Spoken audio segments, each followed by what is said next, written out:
नमस्कार. आज आपण विज्ञानाच्या एका महत्वाच्या नियमाबद्दल बोलणार आहोत.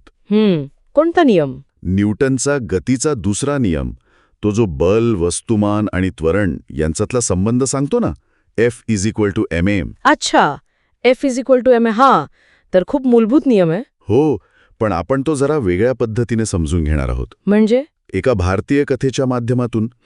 केरळमधला तो प्रसिद्ध त्रिशूर पूरम उत्सव आहे ना. हो हो हो, हत्तींसाठी खूप प्रसिद्ध आहे तो उत्सव. अगदी. तर त्या पार्श्वभूमीवर घडणारी एक गोष्ट आहे हत्तींची शर्यत. हां, तिच्या आधारावर आपण चर्चा करू. अरे वा, म्हणजे गोष्टीतून विज्ञान शिकणार आहोत. छान कल्पना आहे. हो, आपला उद्देश हाच आहे की या गोष्टीतून F = ma म्हणजे बल, वस्तुमान आणि त्वरण यांचा संबंध कसा सहज लक्षात येतो हे बघायचं. ठीक आहे, मग सुरुवात करूया त्या उत्सवाच्या वातावरणापासून. कल्पना करा, त्रिशूरपुरमचा दिवस, मंदिराचा परिसर, प्रचंड गर्दी आणि तो वास फुलांचा, उदबत्तीचा आणि अर्थातच ते भव्य हत्ती. काय दिसतात ते सजवल्यावर. हो ना, चालते बोलते डोंगरच जणू. आणि याच गर्दीत, उत्साहात एक तरुण माहूत होता, अर्जुन नावाचा. अर्जुन, ठीक. त्याच्याकडे 2 हत्ती होते.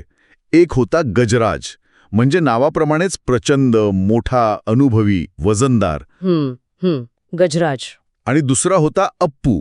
तो गजराजच्या मानाने खूपच लहान होता, तरुड, चपळ आणि वजनाने हलका. अच्छा, म्हणजे एक मोठा जड हत्ती आणि एक लहान हलका हत्ती, गजराज आणि अप्पू.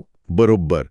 तर त्या उत्सवात एक गमतीशीर स्पर्धा ठरली, अगदी अनौपचारिक. कसली स्पर्धा? स्पर्धा अशी की इशारा मिळाल्यावर कोणत्या माहुताचा हत्ती सगळ्यात आधी पहिलं पाऊल पुढे टाकतो.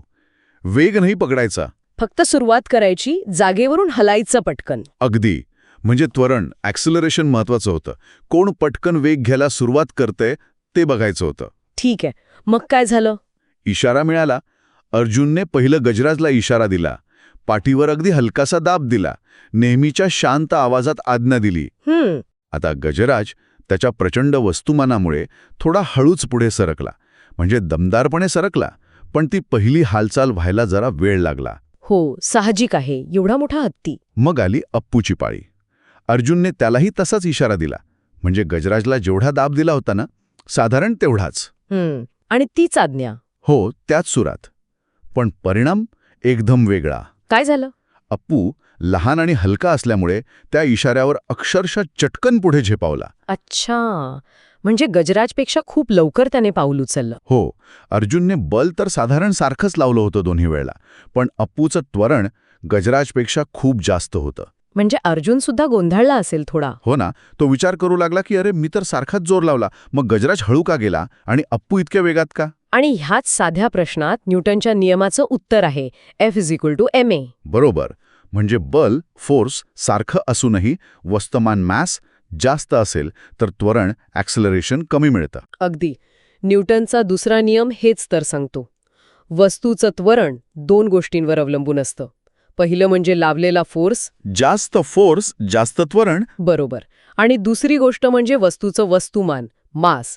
त्वरण हे वस्तुमानाच्या व्यस्त प्रमाणात असतं. व्यस्त प्रमाण म्हणजे उलटं. हो, म्हणजे जर फोर्स सारखाच असेल तर वस्तुमान जेवढं जास्त तेवढं त्वरण कमी, आणि वस्तुमान जेवढं कमी तेवढं त्वरण जास्त. आता गजराज आणि अप्पूचं उदाहरण एकदम फिट बसतं इथे. हो ना, अर्जुनने लावलेला फोर्स F जवळपास सारखा, पण गजराजचं मास M खूप जास्त, म्हणून त्याचं ॲक्सिलरेशन A कमी, तो हळू सरकला. आणि अप्पूचं मास M खूप कमी, त्यामुळे त्याच फोर्सने Fने त्याला जास्त ॲक्सिलरेशन मिळालं.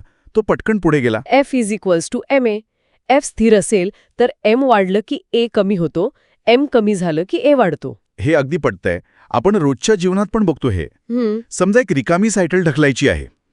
किती सहज ढकलतो आपण, आणि ती लगेच वेग घेते.